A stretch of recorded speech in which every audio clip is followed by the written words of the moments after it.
और उत्तराखंड के चमोली से इस वक्त एक बहुत बड़ी खबर आ रही है, जहां 16 घंटे बाद मलबे से एक व्यक्ति जिंदा निकला है।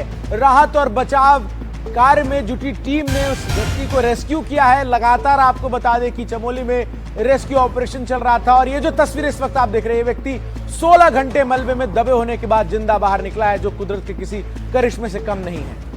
आपको बता दें कि चमोली में बादल फटने के बाद भारी तबाही मची थी और जो मलबा है वो लोगों के घरों में घुस गया था। मलबे में तलाश करते हुए टीम एक कमरे के पास पहुंची तो वहां इस युवक को पाया और 16 घंटे बाद इसे बचाया गया है। तो उत्तराखंड में कुदरत की तबाही का सिलसिला थमने का नाम नहीं ले रहा। चमोली में जो कुछ हुआ उससे पूरा इलाका कांप गया। यहाँ बादल फटने के बाद दबे पांव तबाही आई और कई घरों को अपने साथ ले गई। कुंथरी और धुरमा गांव में कई लोग अभी भी लापता हैं। ये सैलाब देखिए, पानी की रफ्तार देखिए, कुदरत का सितम देखिए, किस तरह बादल फाड़ तबाही से जल प्रलय आया हुआ है। ये सैलाब सब कुछ तबाह करने पर आमादा है।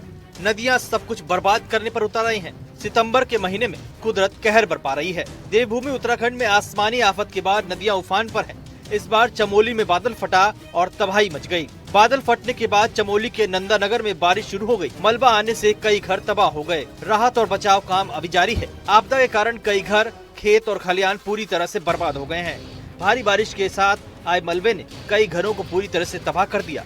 इस दुखद घटना में 10 से ज्यादा लोगों के लापता होने की खबर है, जबकि 2 लोगों को सुरक्षित बाहर निकाल लिया गया है। प्रशासनिक अधिकारी और राहत बचाव दल मौके पर पहुंच गए हैं और लापता लोगों की तलाश कर रहे हैं। चाहे मैदान हो या पहाड़, हर तरफ सिर्फ बर्बादी ही बर्बादी नजर आ रही है। कुदरत की ये नाराजगी बारिश बनकर पहाड़ी राज्यों में कहर बनकर टूट रही है। आगे बढ़ते हुए आइए अब आपको दिखाते हैं 30 सेकंड में पूरी रिपोर्ट। पहली रिपोर्ट उत्तराखंड से है, जहां भारी बारिश के बीच लैंडस्लाइड की घटनाएं लगातार जारी है। विकासनगर में कालसा चक्राता मोटर मार्ग चापुन के पास सड़क पर मलबा आने से यातायात प्रभावित हो गया। सड़क पर इतना मलबा आ गया कि एक तरफ से दूसरी तरफ जाना नामुमकिन हो गया। लोक निर्माण विभाग की टीम मलबा हटाने के काम में जुटी हुई है। जेसीबी के जरिए मलबा को हटाया जा रहा है। यातायात बाधित होने से सड़क के दोनों ओर गाड़ियों की लंबी लाइन लगी हुई नजर आई। अधिकारियों का कहना है कि रास्ते को जल्द ही आवाजाही के लिए खोल दिया जाएगा।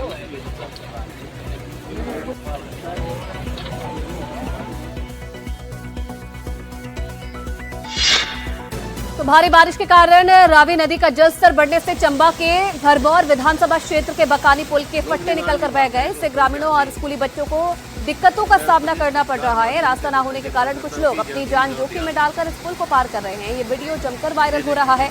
इसमें देखा जा सकता है कि किस तरह से लोग पुल को पार कर रहे हैं। ग्रामीणों ने लोक निर्माण विभाग और प्रशासन से गुहार लगाई है कि इस पुल के फट्टे जल्दी लगवा दे ताकि कोई अप्रिय घटना न हो। लोक निर्माण विभाग का इस ओर कोई ध्यान नहीं है। और देहरादून से एक बड़ी खबर आपको बता दें, जहां सहसपुर से एक नया वीडियो सामने आया है और नदी के तेज धार में एक व्यक्ति फंसा हुआ नजर आया है। बाढ़ के बीच इस फंसे इंसान की जान बचाने की हैरान करने वाली तस्वीरें भी सामने आई है।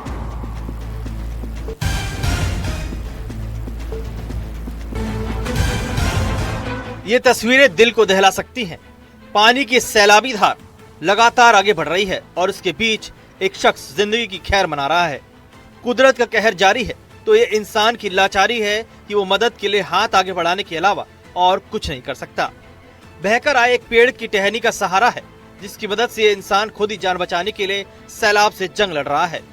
प्रकृति के इस प्रकोप के बीच इसके बह जाने का भय था, पर शायद ऊपर वाले को मंजूर यही था कि इसका बाल बाल बचना तय था। मौके पर मौजूद लोगों ने बिना समय गवाए रेस्क्यू की कोशिश शुरू की और धार की थपेड़ों से घायल शख्स को सही समय पर बचा लिया। लोगों ने अपनी जान दांव पर लगाकर इस अनजान को बचाकर ये बता दिया, वक्त चाहे जितना जालिम क्यों ना हो जाए, पर अगर इंसान अपनी पर आ जाए तो संकट के सैलाब को भी मात दे सकता है।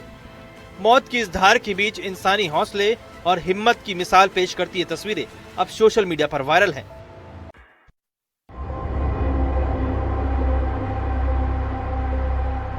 देहरादून के सहस्त्रधारा की जिन बस्तियों में इंसानी जिंदगी फल फूल रही थी, अब वहाँ सिर्फ खामोश खंडहर है। सड़कों से लेकर घरों के अंदर तक मलबा है और लोग मलबे से थोड़ी बहुत उम्मीद इकट्ठा कर रहे हैं।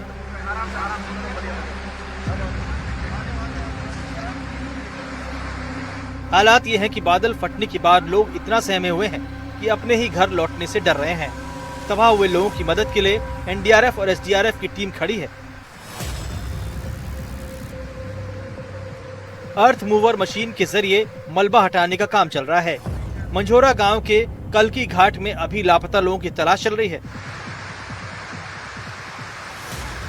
भारी बारिश और बादल फटने की वजह से देहरादून मसूरी मार्ग भी बंद हो चुका है।